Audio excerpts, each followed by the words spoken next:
நெஞ்சுக்குள்ள முடி இருக்கும், சாரி, நெஞ்சுக்குள்ள கொடி இருக்கும், அக்குள்ள முடி இருக்கும், மொந்து பார்த்தா நத்த அடிக்கும், நீயும் நக்கி பார்த்தா டேஸ்டா இருக்கும். என்ன எடுத்த உடனே ஒரு கேவலமான வரிகளை பாடிக்கிட்டு இருக்கீங்களே அப்படின்னும் போது, நம்ம சமுதாயம் இப்போ கேவலமா தான்யா போயிட்டு இருக்கு அப்படின்ற மாதிரி ஒரு சின்ன குழந்தையோட ஒரு இன்டர்வியூ பார்த்துட்டு திடுக்கிட்டு போய் உங்களெல்லாம் பார்க்கறதுக்காக நான் வந்திருக்கேன். நானே கருத்தூசிக்கு மைக் ஆன் பண்ண வேணாம் அப்படின்னு யோசிச்சாலும் கருத்தூசியை போட வைக்கிறீங்கடா நீங்கெல்லாம். என்னத்தை சொல்ல, அதாவது இந்த காலத்துல முன்னாடிலாம் எவனாவது ஒருத்த நல்லா கிரியேட் பண்ணி வேற லெவல் இருந்தானா அவனை கூப்பிட்டு இன்டர்வியூ எடுப்பாங்க. சொல்லுங்க ப்ரோ நீங்க எவ்வளவு கஷ்டப்பட்டீங்கன்னு போது கேட்கும் போதே அப்படியே ஒரு இன்ஸ்பிரேஷனா இருக்கும். ஆனா இப்போ உள்ள இன்டர்வியூஸ்லாம் எப்படி இருக்குன்னா, எவனாவது ஒருத்த கேவலமா கிறுக்குத்தனமா பண்ணான்னா அவனை கூட்டு வச்சு உட்கார வச்சு இன்டர்வியூ எடுக்கிறாங்க. சொல்லுங்க நீங்க எவ்வளவு கஷ்டப்பட்டீங்க வாழ்க்கையில். அதாவது சார், நான் தான் அடுத்த முதலமைச்சர் ஆகலான்னு கஷ்டப்பட்டுக்கிட்டு இருக்கேன். உங்களை இந்த டொமேட்டோ ஸ்டார் ரொம்பவும் வன்மையாக கண்டிக்கிறேன், வன்மையாக அப்படின்ற மாதிரிலாம் இப்போ உள்ள காலகட்டத்தில் இந்த சோஷியல் மீடியா ஒரு நெகட்டிவான ஒரு விஷயத்த ரொம்ப போர்ட்ரே பண்ணிட்டு வர இந்த காலத்தோட சமுதாயம் எப்படி மாறிட்டு வருது அப்படின்றத பற்றி தான் நான் உங்ககிட்ட பேச போகிறேன். அதே மாதிரி என்னோட லைஃப்பில் நான் பார்த்த ஒரு 14 வயசு பையனோட கதையையும் உங்ககிட்ட ஷேர் பண்ணிக்கலாம் அப்படின்னு சொல்லி ஆசைப்பட்டு இன்னைக்கு இந்த ஆடியோவை பேசுறதுக்காக மைக்கை ஆன் பண்ணி வச்சிருக்கிறேன். நீங்கள் கேட்டுட்டு இருக்கிறது ரகரி, நான் உங்கள் டாக்டர் ஹரிஹரன் ஸ்ரீ. நம்ம பார்த்துட்டு இருக்கிறது கருத்தூசி சீசன் 2ஓட episode 4. So no the delay, let's play the relay. தட்ரா பிஜியத்தை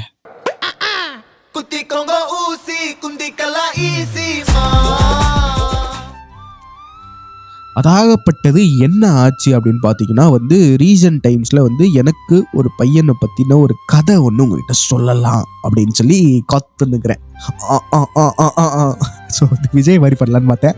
ஸோ என்ன பார்த்தீங்கன்னா லியோவை பார்க்கணுன்ற மாதிரி இந்த ஜென்ரேஷன் எப்படி இருக்காங்க பார்க்கணும்னு நான் வெயிட் பண்ணியிருந்த வேலையில் ஒரு 14 வயசு பையன் என்னோட பேஷண்ட்டாக வந்திருந்தான். அந்த பையன் வந்தப்பவே நக்கலாக அப்படி உட்காந்துருந்தாப்புல. ஸோ அதெல்லாம் நமக்கு ஆப்வியஸ்லி ஜென்ரேஷன் ப்ரோ. அப்பெல்லாம் எங்கள் அப்பா எங்கேயாவது ஒருத்தர் கூப்பிட்டு போய் இவர் தான்ப்பா டாக்டர் அங்கிள்னா நான் வெளியவே மூச்சா போயிடுவேன். ஏன்னா அங்கிள் உள்ள கூப்பிட்டு வச்சு ஊசி குத்துன்னு குத்திடுவாருன்ட்டு.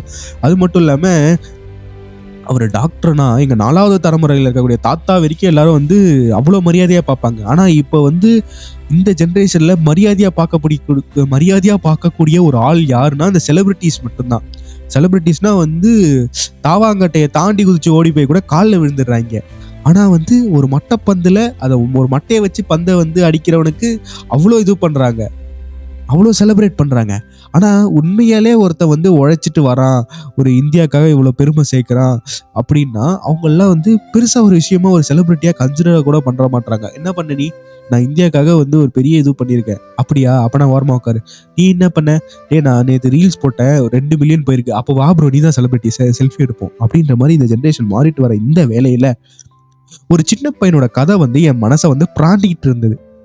அதாவது ஒரு குட்டி பையன் ஒருத்தர் இருந்தான். அவன் பார்த்தீங்கன்னா ரீசன்ட் டைம்ஸில் ரீல்ஸ் பயங்கரமாக பார்த்து அடிக்ட் ஆகிட்டு இருந்த வேலையில் இந்த கேமிங் வேர்ல்டில் பயங்கரமாக மூழ்கி போகலாம் அப்படின்ற மாதிரி இருந்தாப்புல. ஸோ அந்த மாதிரி டைமில் அவனோட ஃப்ரெண்ட்ஸ் எல்லாரும் பிஎஸ் வச்சுருக்காங்க அப்படின்றதுக்காக எனக்கும் பிஎஸ் வேணும் அப்படின்னு சொல்லி வீட்டில் போட்டு எல்லாரும் டார்ச்சர் பண்ண ஆரம்பிச்சிருக்கான்.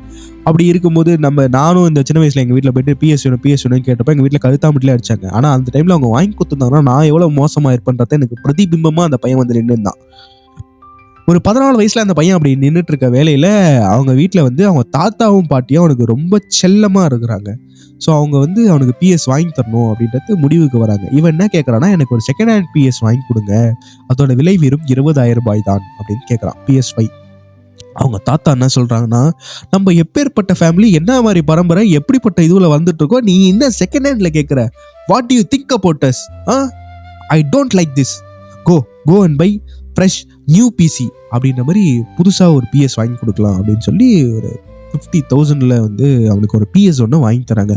வாங்கி கொடுத்தவங்க உங்கள் அப்பாவுக்கு தெரியாமல் வச்சிக்க, உங்கள் அம்மாவுக்கு தெரியாமல் வச்சிக்க, அப்படியே வச்சிக்க அப்படின்ற மாதிரி அவரை இன்சஸ்ட் பண்ணி அந்த மாதிரி போகிற வேலையில் இது என்ன ஆகுதுன்னு பார்த்தீங்கன்னா, அந்த குழந்தை தினமும் விளையாட ஆரம்பிக்கிறாப்புல. அப்படி சாப்பாடு, இந்த இடத்துல கேமு, சாப்பாடு கேமு, அப்பப்போ கொஞ்சோண்டு படிப்பு தேவைன்னா, அந்த படிப்பு கூட எப்படின்னா அட்லீஸ்ட் வந்து ஏதாவது ஸ்கோர் பண்ணணும்ல, அந்த மாதிரி வந்து படிப்பு போகிறது. இப்போ 9th ஸ்டாண்டர்ட்ல இருக்காரு, அடுத்து 10th தாவ போறாரு. ஸோ அப்படிப்பட்ட வேலையிலே இந்த கேம்ல வந்து மும்மரமா இருக்காப்ல. ஸோ இந்த சிடி வாங்கி அந்த கேமை போட்டு அப்படி லபக் லபக் லபக் லபக் போடு டபுக்கு டபுக்கு அப்படின்ற மாதிரி விளையாடிட்டு இருக்க இந்த வேலையில என்ன ஆகுதுன்னா, அப்படியே நாட்கள் உருண்டோடுது. டுபுக்கிட்டின்னு ஓடிக்கிட்டே இருக்க வேலையில இந்த கேம்குள்ளேயே அந்த பையன் வந்து லபக்குன்னு முழுகிடுறாப்புல. முழுகி the reality of the life is a game அப்படின்ற ஒரு கான்செப்ட்குள்ள வந்துடுறாரு. ஸோ இவ்வளோ அடிக்ட் ஆனவர் வந்து அது இல்லாமல் அவரால் இருக்க முடியல. I need this daddy, I need this அந்த மாதிரி இருக்கும்போது என்ன ஆகுதுன்னா, ஒரு நாள் விளையாடிட்டே இருக்கும்போது இவங்க அம்மா பார்த்துடுறாங்க. அவங்க அம்மா என்ன பண்ணுறாங்கன்னா, இந்த மாதிரிலாம் பண்ணாத, எப்பயாவது படிக்கிறத தவிர மிச்சம் இருக்க நேரத்தில் மட்டும் யூஸ் பண்ணுன்ற மாதிரி சொல்லிடுறாங்க. இவனுக்கும் கொஞ்சம் அப்படியே லிபரல் ஆயிடுறான் இவனும். அதான் எங்கள் அம்மாவுக்கு தெரிஞ்சிச்சுல.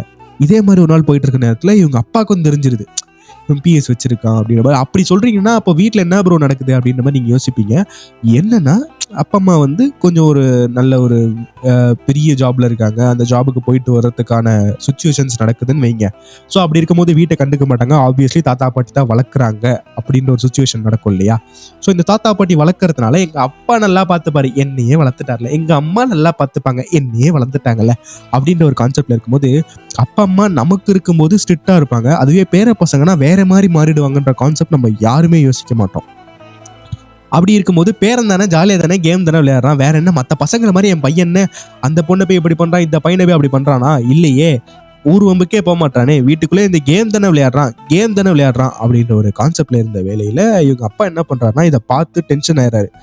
இவன் படிக்க மாட்டேன்றான், ஃபெயில் ஆகுறான், எனக்கு அப்படியே வெறி ஆகுது, இவனை நான் என்ன பண்ண போறேன் பாரு, அந்த கேம் அந்த பிஎஸ்ஸை தூக்கி அப்படின்னு சொல்லி அதை தூக்கி தண்ணியில போட்டு அந்த பிஎஸ்ஸை தூக்கி போட்டுடுறாரு.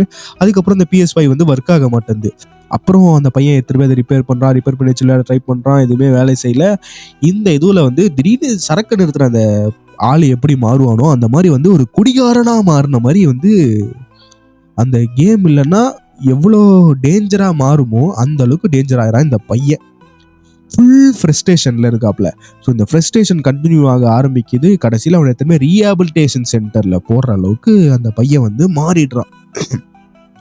ஸோ இந்த ரீஹாபிலிட்டேஷன் சென்டரில் போடுறாங்க. அப்புறம் அந்த ரீஹாபிலிட்டேஷன் சென்டரில் ஒரு 3 மாதம் அங்கேயே கிடக்கிறான். அது 4 மாதம் ஆகுது. அப்புறம் ரீஹாபிலிட்டேஷன் சென்டர்லேருந்து அந்த பையன் சரியாயிட்டான் அப்படின்னு சொல்லி அவனை தூக்கிட்டு வந்து வெளியே விட்டுருவாங்க. அதுக்கப்புறம் வெளியே வந்ததுக்கப்புறம் இந்த பையன் என்ன சொல்கிறான்னா, நான் உள்ளே இருந்து அந்த கேமை கற்றுக்கிட்டேன். என்ன கேம்ப்பா? இவ்வளோ ஏதாவது விளையாட்டு சொல்லி கொடுத்தாங்க? இல்லைங்க சார், உள்ள என்னன்னா நம்ம சரியானா வெளியே விட்டுறேன்னு சொல்கிறாங்க. அப்போ எனக்கு கேமே பிடிக்காத மாதிரி நான் நடித்தா வெளியே விட்டுருவாங்க அப்படின்னு சொல்லி அந்த கேமை கற்றுக்கிட்டேன், அதனால நான் ஜெயிச்சிட்டேன் அப்படின்னு சொல்லி அவன் வெளியில் வந்து சொன்னான். அப்போ அவங்க அப்பாவுக்கு அப்படியே பயங்கர வந்து என்னன்னா நம்ம பையன் எப்படி ஆகிட்டான் அப்படின்ற மாதிரி ஒரு கவலையாயிட்டாரு.